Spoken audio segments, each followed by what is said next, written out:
What is going on, tribe? We have had a lot of stuff drop in the game recently. You know, we've had the Padawan Sabine, we've had the new Peridia, Patrol, Assault Battle. Is it worth taking it up to further relic levels? We've got new drops around the anniversary events. There's a lot to talk about, and there's one thing that I think might have slipped through the gaps. Let's have a little bit about the GL Ahsoka Tano requirements. So, of course, we were saying it all along that set 3 requirements for GL Ahsoka Tano wasn't going to come out until after Balan Skull, because I was certain there was a new marquee coming, which was Padawan Sabine. I said it 2 months ago, and I got every single requirement correct. Booyah, I am the prophet. Or something like that. I nailed it all the way down to characters and the relic levels, because your boy Scribble is basically just saying what everybody else is saying, guys. Let's be honest, I'm not, nothing I said there was actually, me seeing the future. No, it was just, educated guesses and all that. But hey, that last requirement was Barriss Offee for set 3 at Relic 5. You can see my video on my predictions for what set 4 is going to be. However, Barriss Offee is actually a pretty good character. Overall, I know she's not like some huge meta Jedi character person, but she's a really, really solid unit that you can use in a number of teams. She's great in things like Conquest as well. She's great with so many data discs. She, in fact, had a level 9 datacron, quite recently. That was actually incredibly powerful, and she's just useful all around. So I'm not too mad about Relic 5s. When you take a look at some of the other requirements, the Relic 9s on the Ahsokas, the Relic 7 marquees that we've been getting, all that sort of business, it sort of points in the direction of these are very expensive, so here, have a little bit of a gimme. We had CT Rex, we got Barriss Offee, relatively accessible, old characters, easy to gear up, and not bad at all to have in your roster. So Padawan Sabine is obviously the reason we were waiting for this set 3 requirements. We haven't had set 4 requirements, and this GL is supposed to come out before the end of the year. It's supposed to be coming out in December. Why have we not got set 4 requirements? We're getting more marquees, guys. I mean, that's the reason why. That's the reason why. Let's be honest. Now, what we have here is the Galactic Legend Ahsoka Tano hub that CG released when they announced that she was going to be the next Galactic Legend. They gave us the 4 sets of requirements, and they give us a little bit of a hint about what's coming up next. Obviously, we've had these first 3 requirements. What can we say? We got Light Side and we got Dark Side, right? That means the next set of requirements is definitely not going to have any Dark Side characters. This is Ahsoka Tano's Jedi Starfighter. It just is, guys. People keep on saying it's going to be a new marquee. I don't think it's a new ship. That's a gimme because all the other requirements are so absurd. The rest of them, 3 light side characters. Now, I put out a video theorizing what they were going to be, and I thought it was going to be Huyang. I thought it was going to be Plo Koon at Relic 7, but now I'm thinking it'll probably be Relic 5, and I think it is going to be Bo-Katan Mandalore. That's the characters who I thought it was going to be. Now, I think maybe one of those might be right, but I think we've basically had confirmation that Huyang is definitely coming. Now, I know you're saying, Scribbles, stop getting your tinfoil hat on and everything like that, but to me, what we had in this latest update with Sabine coming today basically confirms Huyang, okay? Look at it. What can you tell me about Sabine's event? The special marquee event. What can you tell me? I'll tell you what you can see. Lost and Found. 1. They only ever give us a number for marquees if we are getting more than 1. What can we see about the background? That is the mobile home of those weird little hermit creatures on Peridia. That's not Ahsoka's Starfighter. That's the little mobile homes, okay? If this is Lost and Found 1, that means we're getting Lost and Found 2. Maybe even Lost and Found 3. Who else was on Peridia at this time with Padawan Sabine? Ezra, yeah. GL Ahsoka, yeah. Obviously, GL Thrawn and Morgan Elsbeth and the Great Mothers and all that sort of business, yeah? They're all there. Huyang was on the planet.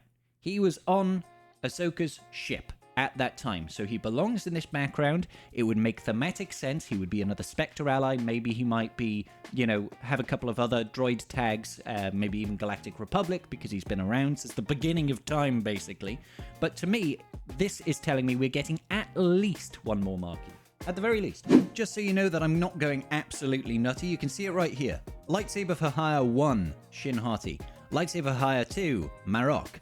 What else can we see? Oh, look, we've got Veil of Shadows 1, Morgan Elsbeth, Veil of Shadows 2, Great Mothers, Undying Legion 2, Undying Legion 3, Captain Enoch, Death Trooper Peridia, Night Trooper, and they do them in sets, guys.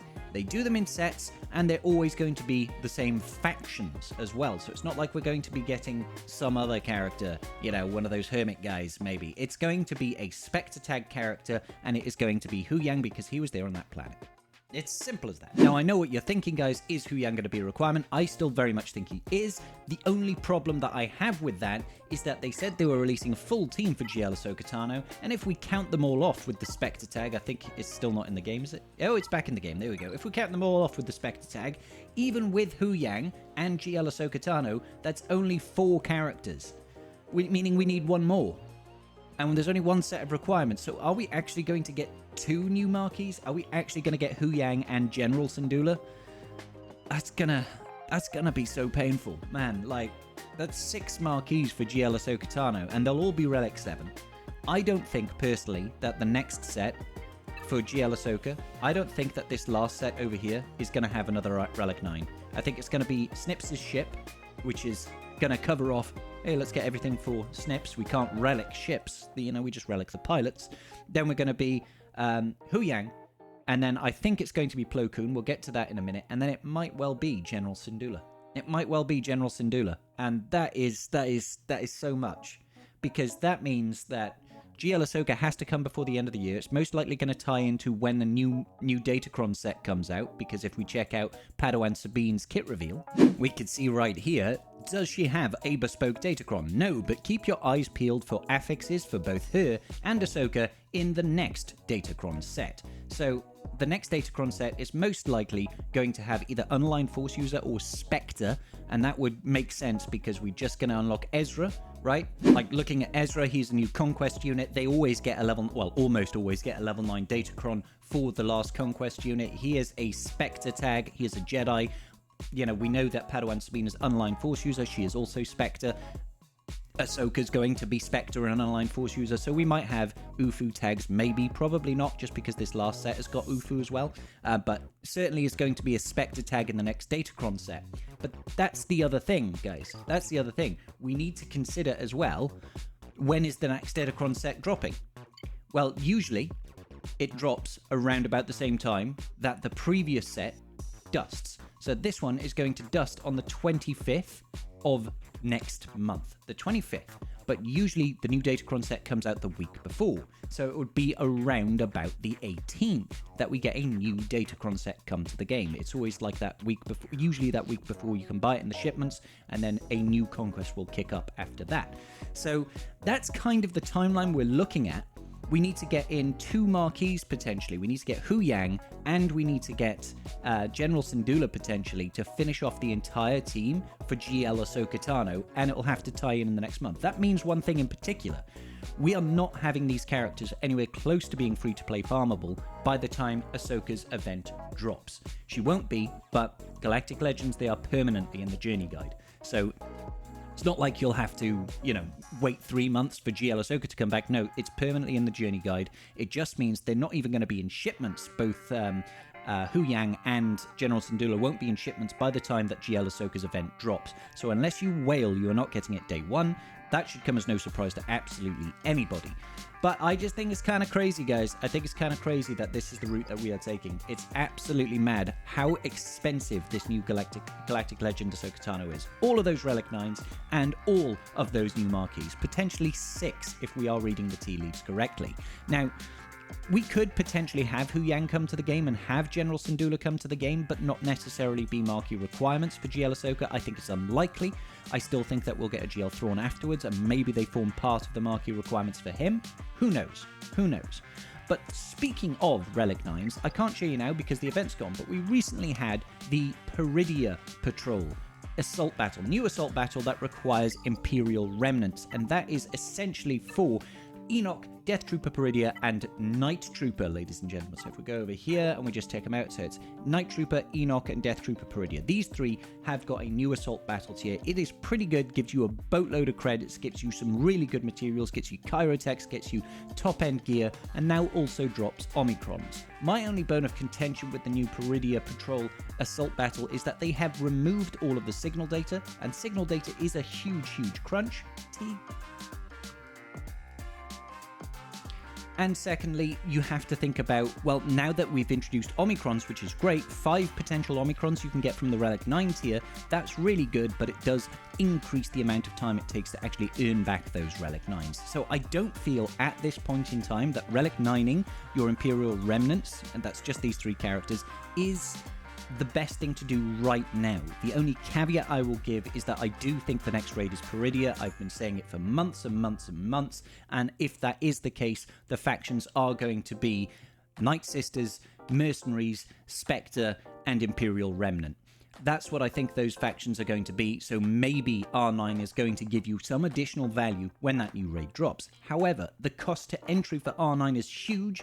Right now, I think you are better served putting those Relic 9s into Master Qui-Gon Jinn and Padawan Obi-Wan. Not because of the raid, but because their assault battle only requires 2 instead of 3 Relic 9s. They are very, very good characters, and you get better return, in my opinion. You don't get the Omicrons, but you still get a bunch of signal data as well, on top of the Relic 9 materials that you have. So if you're in that crux point, do I choose between this or that, then think about doing Master Qui-Gon Jinn and Padawan Obi-Wan before you do these 3. One more Relic 9 is a huge amount of investment over, you know, a couple of Relic 7s or a couple of Relic 8s. Absolutely take them to Relic 7. They are requirements, of course, for GL Ahsoka Tano. And I do think that they will form part of a GL Thrawn team in 4 months' time, 5 months' time, something like that. I think that's going to be part of his team. The last thing we're going to talk about then is the new anniversary event. So I am looking now in the Swigger Events Discord server.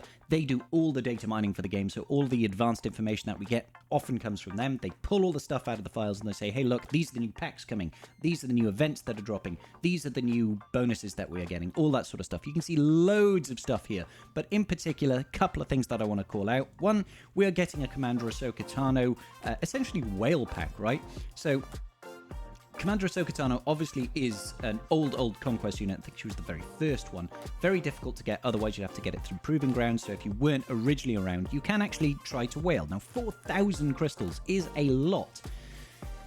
But if you really need to try and boost those shards, I suppose this is one way of getting it done. Now, you can get up to 330. This is just like a standard marquee pack, so don't place your bets on it because a 0.1% chance is very, very low of getting that 330 pull. But this gives people an option if they don't have her maxed out. Now, we are also getting this new Legends Trove pack. This is a 14,500 crystal pack. Super expensive, but gives a really good chunk of recent character shards. Now, you only get one character. It's not like you get all of these. If you got all of these, this would be like such good value, right? Such good value. You've got the likes of Marok and Shin, you've got Great Mothers, you've got Enoch. Basically, all of the most recent marquees that we've had for this year are all part of this pack.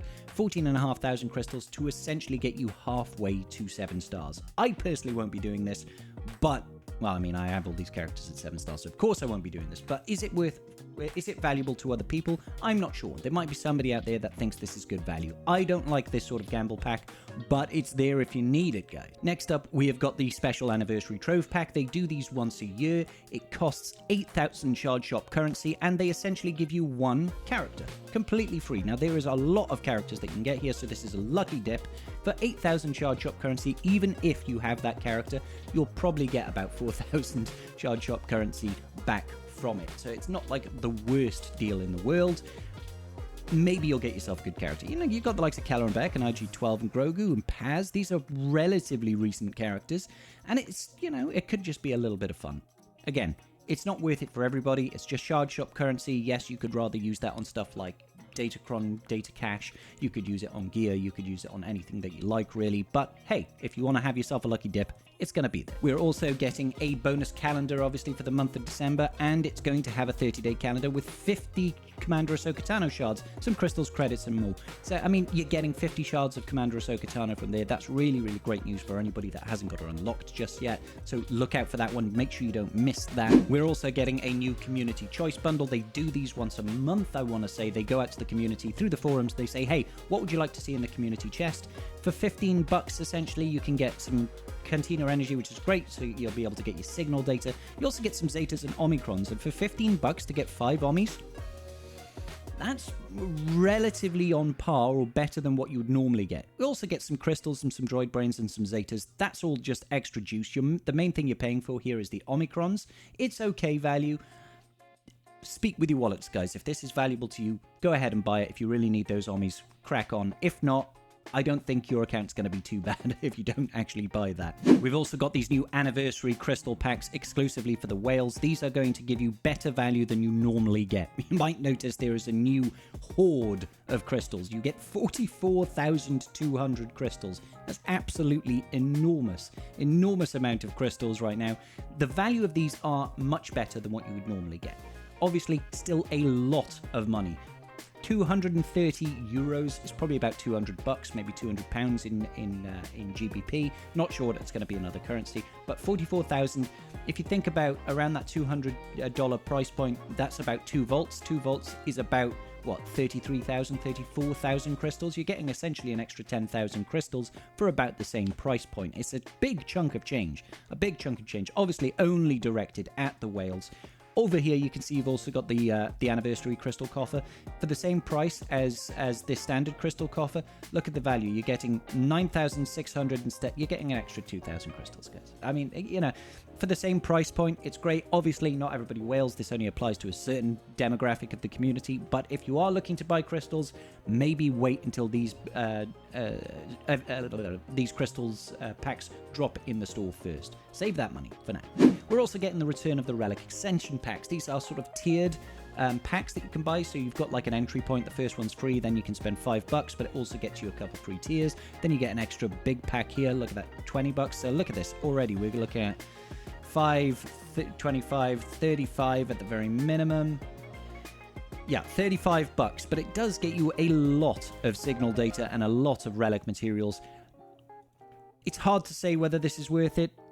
I'd say it's probably eking on the side of a little bit too pricey for me. I prefer these when they were more like, you know, $2, $5, $3, that sort of thing. So it gets you up to maybe a $10 to $15 price range for some pretty good value. This seems just to me to be a little bit on the expensive side. The last thing that I wanted to highlight over here is on the 9th anniversary, the free mystery chest contains 3 of the following cards. We've got Captain Enoch, Death Trooper Peridia, Night Trooper, Commander Ahsoka Tano, and Plo Koon.